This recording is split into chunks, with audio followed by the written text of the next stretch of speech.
Hi everyone. It's my privilege to be with you today. Can you see me, Mariam? Yes. Okay, great. So today's topic is the impact of crisis and trauma. We will be discussing what is crisis, what is trauma, the difference between them, the examples of traumatic events, how the effects of trauma. We will discuss what does the Bible say about trauma and how to overcome. And also, I will be sharing my testimony of a traumatic event that the Lord helped me to overcome. So, what is crisis? Crisis is an event in life that is predictable or unpredictable. It is a time of intense difficulty, trouble, or danger. Crisis is the intense difficulties that we face, but sometimes we hit a wall that is challenging issue. Chaos occurs, coping skills, if they don't work, panic occurs. Crisis is like the Chinese has this symbol for crisis, which means danger plus opportunity. Crisis causes self-reflection. Crisis is actually an opportunity for clarity. People can get better or bitter. It reveals a person's character. People can become aware of things in themselves that they are not happy about, but they can now actually make the choice to change. We are all in crisis right now as a nation, but people who are losing their loved ones we are all crisis as a nation, but I will explain as a trauma what trauma happens, what happens with trauma. The difference between crisis and trauma is this, according to Dr. Gobson Isaacs. Trauma is the response to experiencing or witnessing the event. So trauma is the response of experiencing the event. Crisis is the response to an event. So we saw clearly what happened when actually there was the news came that the coronavirus was spreading in the United States, especially in Los Angeles. I mean, I saw that other states were impacted, but especially California and Los Angeles. We saw that people responded to the crisis and they rushed to the stores to get supplies. They got water, they got toilet paper, they got a lot of things that actually afterwards, after the crisis occurred, we saw the impact on the stores and we see the impact on the streets. So that is our first response when we heard about crisis. When we heard about what happened or what could happen, we heard about it and our response was panic. Our response was, we need to take care of our families. So people rushed to the stores and they got so much supply to care for the time of crisis. So people were actually preparing to endure or to face the crisis. But now, as the crisis continues in our country, we could have our response, meaning the people who are experiencing the virus, who are impacted by the virus, people who lost their loved ones because of this virus, they are now impacted by the trauma, meaning they're impacted, they're experiencing the first hand of the crisis that is occurring in our lives. Example, I heard a crisis. I mean, I was prepared. I got prepared for crisis also. But a couple of days ago, I heard that one of my neighbors that actually I know and I'm well acquainted with, he passed away from coronavirus. So that impacted me in a different way because I heard, you watch the news, you see what's happening in the news, you see people who are dying, you hear numbers, you hear statistics, but you know that you are in crisis, but you don't experience the impact of crisis until the trauma hits home, until the crisis hits home. So what happened with me when I found out that my neighbor died, I was sad. So what is trauma? Trauma is an event outside normal human experiences. The event causing trauma is abnormal, okay? It differs from crisis. It differs from crisis in that a person cannot use coping skills. There is nothing one can do to stop the event happening. Like what happened with my neighbor, we could not stop the event of happening. It often causes feelings of powerlessness and hopelessness. Because the event is considered abnormal and outside of human experience, powerlessness is the key characteristics of a person's experience. People will respond in completely different ways, even if they are trained the same. Even if two people experience the same event, their reactions may be completely different. And this is important to take into consideration because there are lots of people, we as a nation are going through crisis right now. But as some people, as I stated, they will be traumatized by this experience. Trauma can affect people's sense of security and safety regarding life, relationships, even God.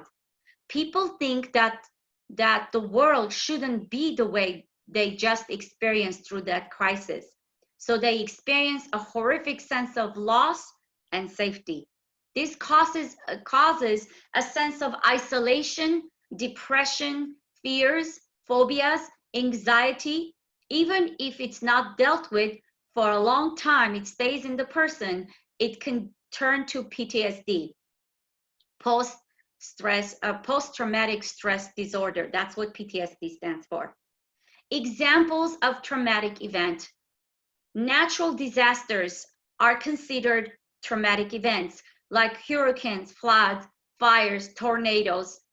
Pandemic like this, the coronavirus, or any pandemic, it's a traumatic event. Accidental disasters like car accidents, plane crashes, explosions, accidental deaths. Intentional or deliberate disasters like bombing, robbery, suicide, rape, terrorism, and etc. Sustained or repeated events like domestic abuse, war, kidnapping, sexual abuse.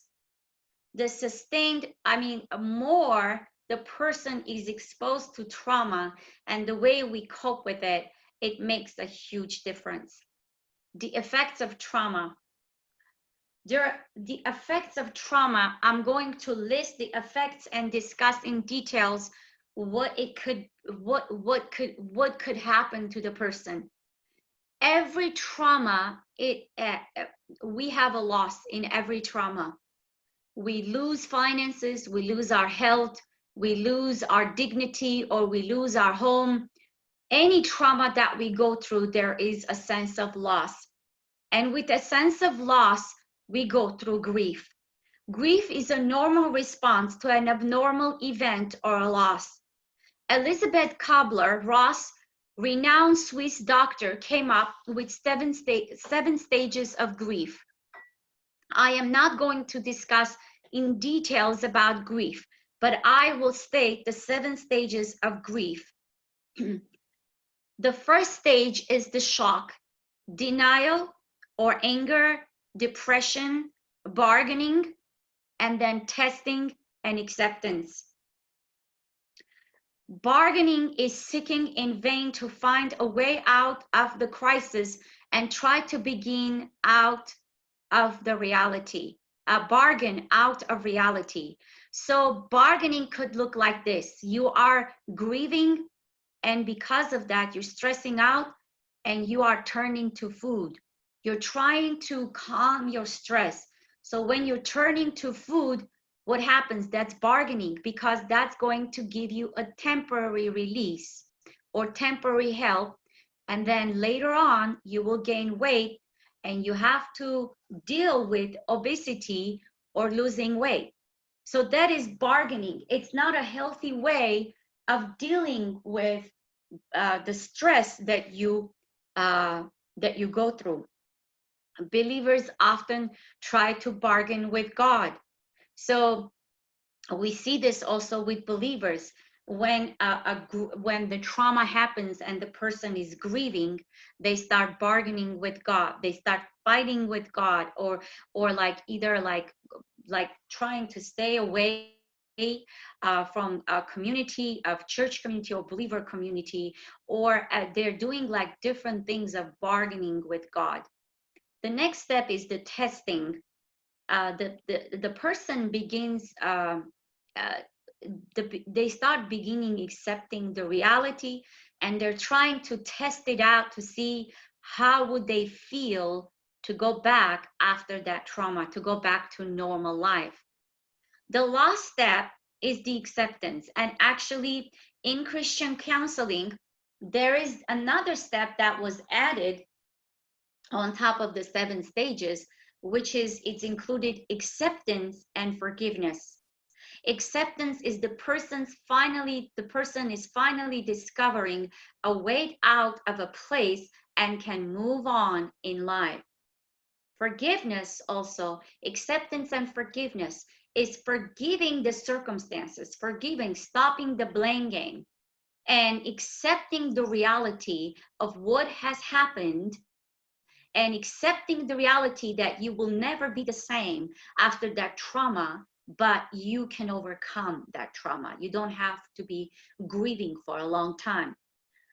Prolonged grief can become complicated, and complicated grief takes a longer time to be healed. The antidote of grief is the acceptance and forgiveness. This is the last stage of grief. And the thing is, with crisis and trauma now that we are facing right now, we have to accept the fact that our world is not the same. What we used to live a month ago or 2 months ago, like when we were going out and it was safe to shake hands with people. We could go into a restaurant and have dinner or lunch with our friends or with our family members is no longer acceptable. This is crisis, and sometimes our brain has difficulty of adjusting, and it's fighting. Our brain is giving like this, it's error, something is not right. So if we don't accept the reality that we are in crisis right now, and our living situation is different what we used to know or used to do, you will be fighting with the trauma. You will be fighting with the crisis, and you will refuse to be comforted. Complicated grief can have physical symptoms like muscle pain, chronic fatigue, stress, even PTSD. And the stress, actually, prolonged stress, and when you're going through stressors and you cannot calm yourself down, it affects your immune system, and your immune system goes down. That is why many times I also posted on my Facebook page and on Enduring Hope Woman that you have to watch out for your stressors, because if you don't, your immune system is going to be weak, and you need your immune system to be stronger right now to fight this virus, because this is a virus. It's a viral infection. Grief is universal, but how the person walks through grief is individual. Some person also, it depends on the extent of grief, of the trauma. If it was a sustained and repeated trauma and repeated events, it will take a person longer to come out of that trauma, because they sustained and it was repeated for many, many years. C.S. Lewis said, God whispers to us in our pleasures, speaks to us in our conscience, but shouts in our pain. It is his megaphone to rouse a deaf world. Trauma can cause the person to freeze or numb their emotions and the brain.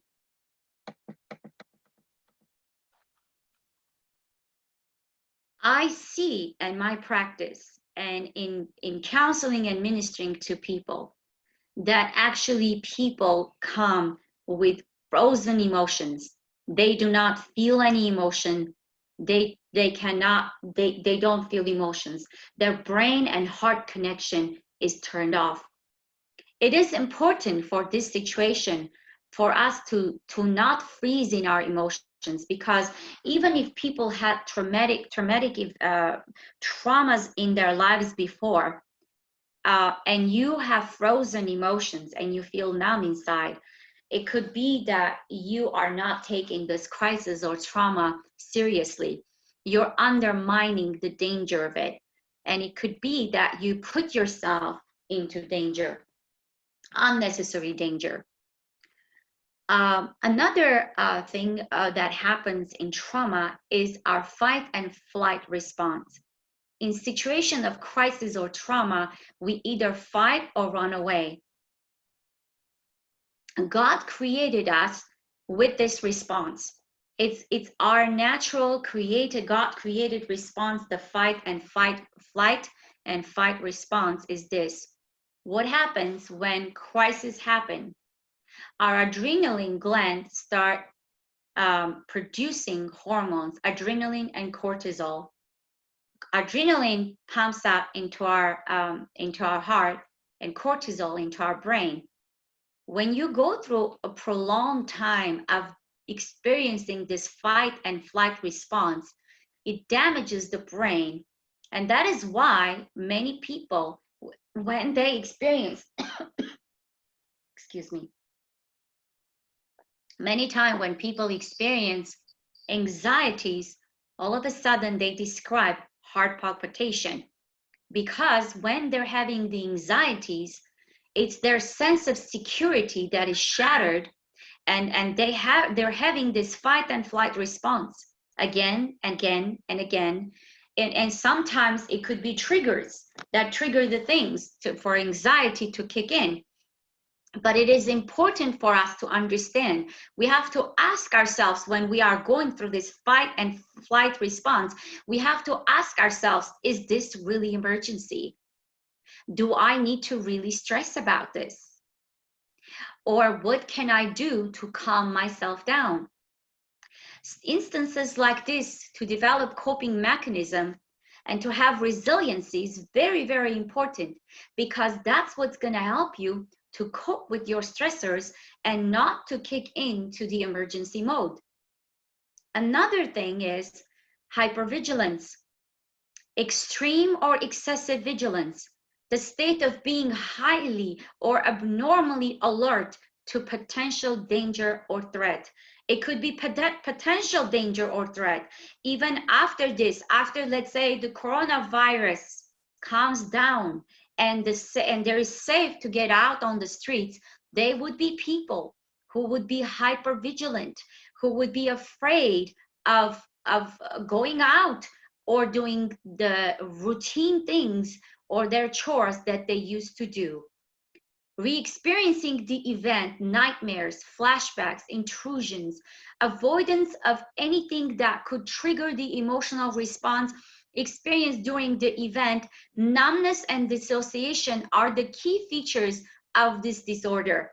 And usually when you have these symptoms, these are symptoms of PTSD.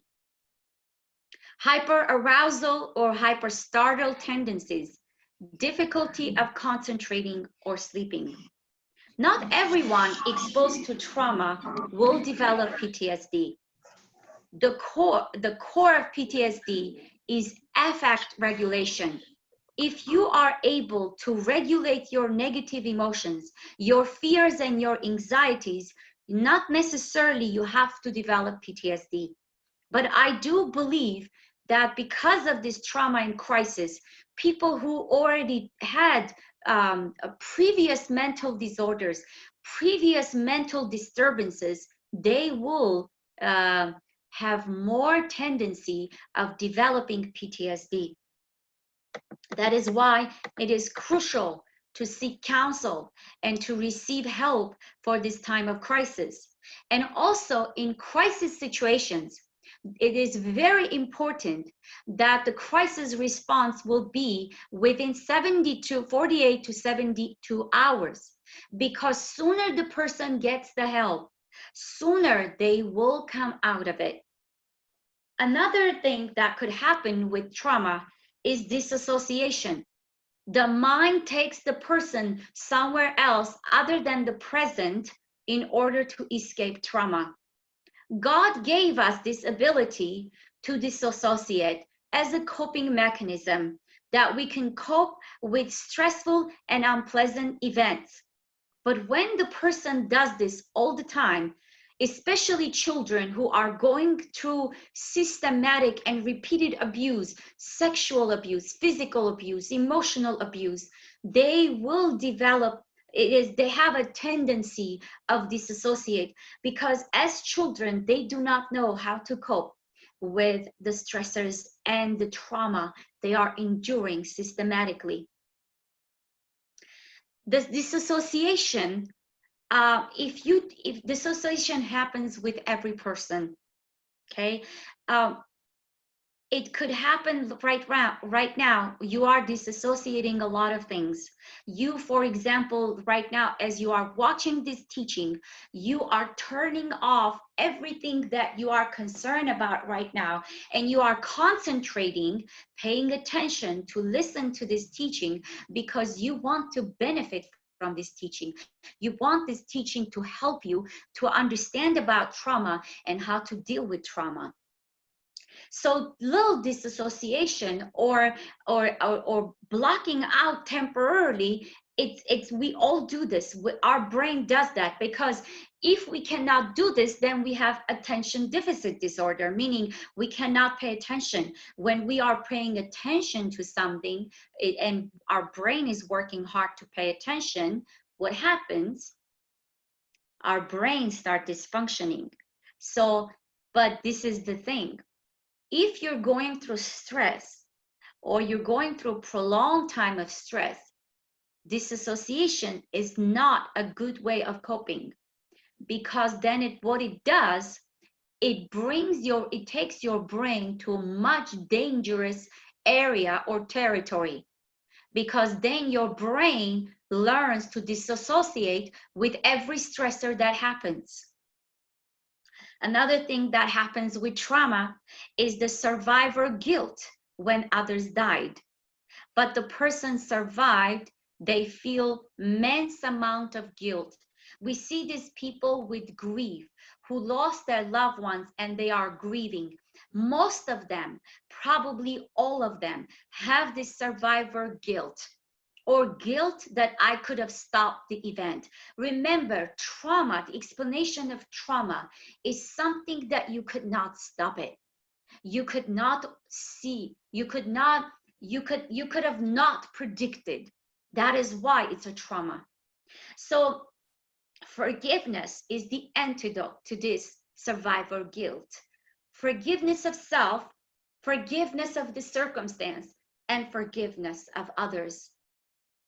Even sometimes people can get angry on the person who passed away. And there are times when you need to forgive if you have that anger towards the person who passed away. Another area of trauma is addictions. Self-medication, meaning you are self-medicating the pain.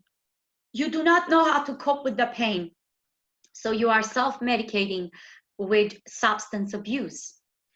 Not be able to cope with trauma, once uses substance abuse to calm themselves down and not to feel the pain. They want to numb the pain with substance abuse. Substance abuse could be painkillers, using too many painkillers, using alcohol, using different kinds, using pornography, using drugs. Any trauma we go through, it affects our mind and emotions, that we need to process it and we need to deal with it. Otherwise, it stays in our mind and our emotions, and it will come out one way through depression, fears, or emotional disturbances. And even can take you to disassociation and all these things that we described. You know, I remember as I was going through, as I was studying to become a counselor, one of my professors told a story of a guy who actually, her daughter was kidnapped. And then he didn't deal with it. He didn't seek counseling. And then he went on with his life. He got remarried, and he had another daughter, and his daughter actually grew up to become a teenager. And he found out that the boyfriend of daughter's boyfriend actually didn't even molest her, but they were sexually active. As soon as he found that out, he went, and he had a gun. He went and he shot the guy. You're like, whoa, it's like, who shoots the person that is sexually active with their daughter? It's like insane. How could this be? How could this person have this much trigger or reaction to this event? And my professor was telling that he was counseling this man. As they were going through counseling, as he came to counseling because he shot the guy, okay? So as they went through the counseling, this trauma opened up. That this happened, I don't remember how many years ago was that, but many, many years ago, that trauma opened up in this person's life. And it was like, whoa. And the professor, and my professor asked the guy, how did you deal with it?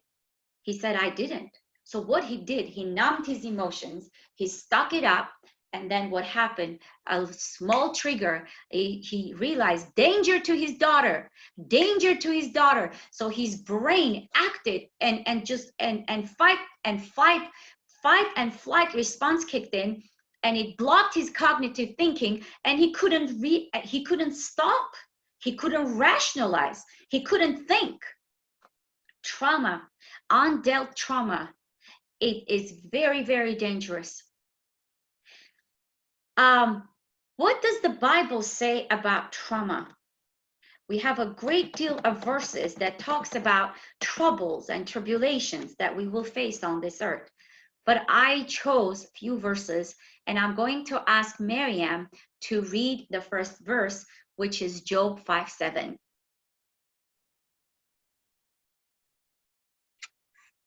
I apologize. That verse was not in the list that Annie sent me. So I have my Bible here. Let me give me 1 second to look that up. Okay, that's okay. Job 5:7.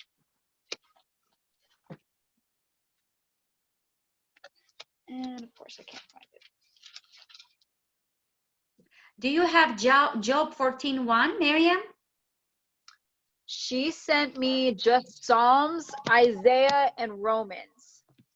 Oh, okay. Okay, let me read it. That's okay. Okay, you read the ones that you have, I read the ones I have. Okay, I have it written down in my notes. Job 5:7-8. This is what the Bible says. Yet man is born to trouble, as the sparks fly upward. But as for me, I would seek God, and to God I would commit my cause. Job 14:1 says, man who is born of a woman is a few days and full of trouble. Full of what? Full of trouble. We read John 16:33. It says, these things I have spoken to you, that in me you may have peace. In the world you will have tribulation, but be of good cheer. I have overcome the world. In Greek, the word that is used for tribulation means this: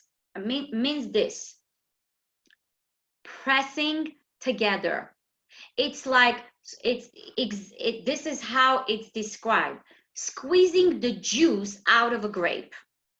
Squeezing the juice out of a grape. I mean, what happens when you squeeze the grape?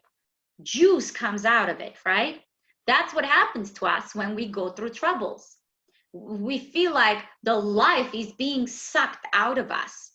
And when that happens, we become distressed. We feel the troubles. The Bible talks about trouble and tribulation in the New and the Old Testament. But the Bible doesn't stop at just you will have tribulation, but continues on to say what happens when we have tribulation, who is with us in our tribulation, and what is the outcome. Miriam, can you read Psalm 46:1? Yes. Thank you.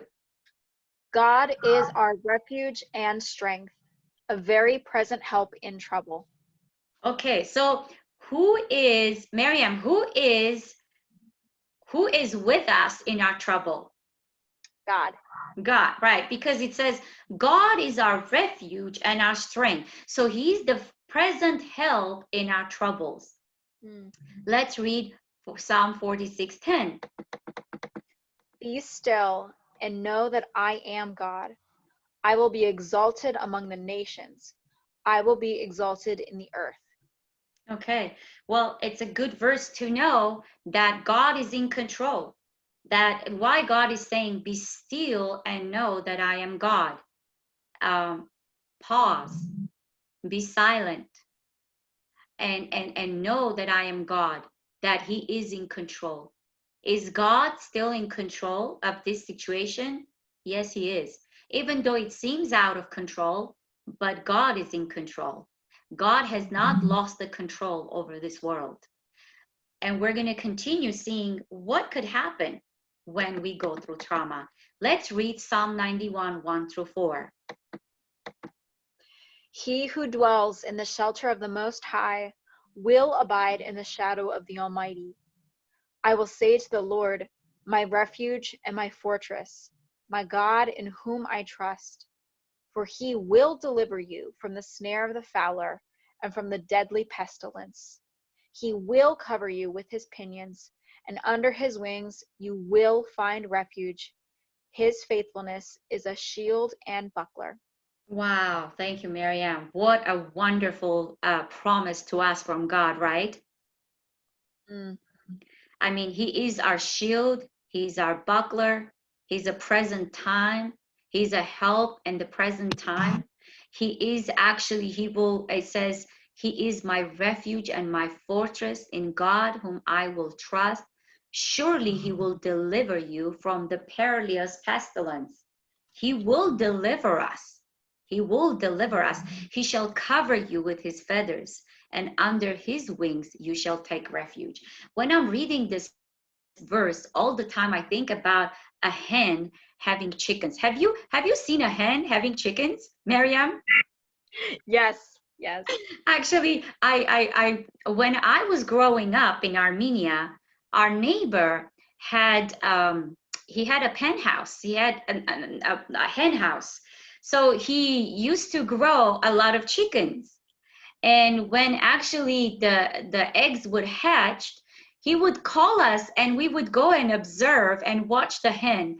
And it was such an interesting experience for me, because I saw as like the chickens were going and making all this noise, and then the hen would raise her wings, and the chickens will go and line up under her wings, and then she would cover them with her wings. And that's how she would keep them warm. And actually, it was so interesting. If the hen would not cover them with their wings, what he would do, he would put them in a box and put a light bulb so they can warm up like that. Isn't that interesting? So these examples, I mean, when this is given in the Bible, when it's written in the Bible, I see like that as God, that we are lining up with him, next to him. We are getting closer to him. He's covering us with his wings. He's covering us with his presence. And in his presence, there is peace. In his presence, there is safety. So when he covers us with his wings, what we feel is safe. We feel safe with him. Let's read Isaiah 45:3. I will give you the treasures of darkness and the hoards in secret places, that you may know that it is I, the Lord, the God of Israel, who call you by your name. Wow. He calls us by our name. Miriam, God knows your name. He Mm. knew you even before you were born. He knew you in your mother's womb. He knew who you would become. He knew what you would be. And you know, all the listeners, he calls you by your name. He Mm. knows your name. He knows who you are. He knows my name. He knows my troubles. He knows our troubles. And he says, I will give you the treasures of darkness and hidden riches of secret places. You know, you're talking about hidden riches in secret places, in darkness, treasures of darkness. What does this mean? What does this mean? How does this apply to me? I'm going to share my testimony. And with that, you will see what God means with these words. He will give you the treasures of darkness, meaning when we go through dark times, when we go through tribulation, when we go through difficult times, they're actually when we come out with treasures in our hands. We come out with treasures and hidden riches of secret places. You know, when we go through trouble, sometimes we go through trouble in our secret places. We're going through it sometimes secretly, meaning only us know what we are going through. We know what we are going through. Others don't know what we're really experiencing. When we go through trauma and experience trauma and all these things, that the trouble and crisis that is happening, we're experiencing on our skin, and only we know what we're going through. And God knows it. And God says that he calls us by our name, that he's the God of Israel, that he's your God, that he knows what you're going through, what you're experiencing. This is a hope for us. With Jesus is the hope of glory. All things work together for those. Romans 8:28. We quote this verse many, many times. As we know that all things work together for good to those who love God, to those who are called according to his purpose. We are called according to his purpose. Do you love God? I love God. I'm sure that you love God because you are watching this, because this is a biblical base of counseling. This is a biblical base. It's based, even though we're trying to help you with counseling, we're trying to help you with trauma and crisis, but it is based on the word of God. Oh, what a beautiful word of God. The word of God is two-edged sword. It gives us hope and it brings us out of our troubles. It says that all things work together for good to those who love God. I wanted to share my testimony with you as I was going through infertility for many, many years. I was going through this. I was going through infertility we as a couple with my husband for many, many years. And all those years, we tried, we prayed, we hoped, and nothing was happening, or we couldn't see tangible evidence. So finally, we decided with my husband, we are going to foster adopt. We did our application, we went through the training, we went through the home study, and we got certified, meaning approved, to foster and then adopt. We were anticipating that good things were going to come, and we are going to eventually have a child that we can care for. Couple of months later, after that certificate, we received a call from the FSS office, and they said there was this child who was 15 months old, and actually he was in shelter. He was in shelter because they couldn't place him, and they were asking if we could open our home for this little boy to care for him. when we knew it was emergency, we knew that the grandparents were trying to take him to care for him. But while this was this was a process with the judge and the system, and they were living in another state, he was actually in the shelter. So we felt compelled and compassion towards this boy, and we said, if we have the capability of helping him, why shouldn't we? So we opened our home for this little boy, Arbor, and he was 15 months old. He was beautiful with blue eyes, blonde hair. And when we first got him, he was really traumatized. We loved on him, we cared for him. He started coming back slowly. His emotions, that he was numb in the beginning, he was frozen in his emotions. He could not smile, was not talking that much. But a few days later, we start seeing him, Arbor, coming back, coming like a vibrant, alive child. He started calling us dad and mom. He was calling my husband daddy, daddy. And when my husband would go to work, he would cry after him. We cared for this boy for almost 2 months. And actually, we cared for him like as our own child. And the day came, the news came that the grandparents got the custody and they were taking him away. That day, when they took him, my husband and I both cried because we were sad, we were heartbroken. That was a trauma because it was a great loss. It was a loss of dream. It was loss of the attachment I had with the little boy. I mean, we loved that boy as our own child, and we had emotional attachment. What happened? I felt like somebody put a knife in my heart and just left it there. The pain was so enormous. I could not pray. I could not worship. I remember going to Thursday service. At that time, we didn't have our church yet. We started our church later on. We planted the church later on.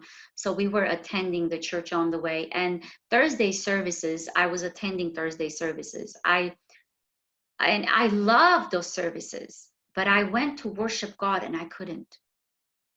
I felt like I was hurting so much. I wanted to be alone. I came home and I remember I started crying out to God and I was saying, Lord, if you do not help me from this, I will never recover.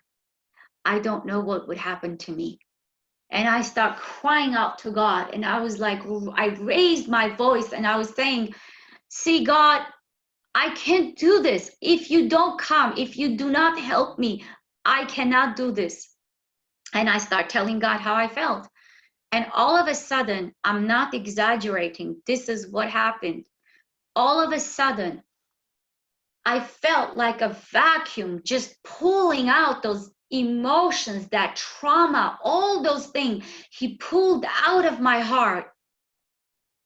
And I felt normal again. I could not believe that. I could not believe that what I was experiencing, the healing that took place so quickly within a couple of seconds, within a couple of minutes after I start crying out to God to heal my heart, and within seconds that pain was gone. I didn't even have to experience it for a week. That was less than a week when I could not bear the pain, and I was like, wow, God. I start praising the Lord because what I experienced, what I felt, I start praising the Lord. My encouragement to you is this. As a nation, we are going through a crisis. We have to name it. We cannot be in denial. We have to be careful. We have to take the precautions. But also we have to remember that we serve a God that is greater than this crisis. We serve a God that can heal and mend our traumas. We serve a God that brings treasures out of our darkness. There would be many people, the effects of trauma will be lingering in the atmosphere for many, many months and probably for years. It's not easy for people to lose their loved ones like my neighbor did. It's not easy to lose your children, your parents. It's not easy to have this uncertainty. It's not easy, none of it, that we're going through it as a nation and as a world. It's not easy. But there is hope for us. We should not lose the hope. There is hope for tomorrow because God is still in control. God is still with us, and He has a plan and a purpose for each and every one of us. Be blessed. Thank you for watching.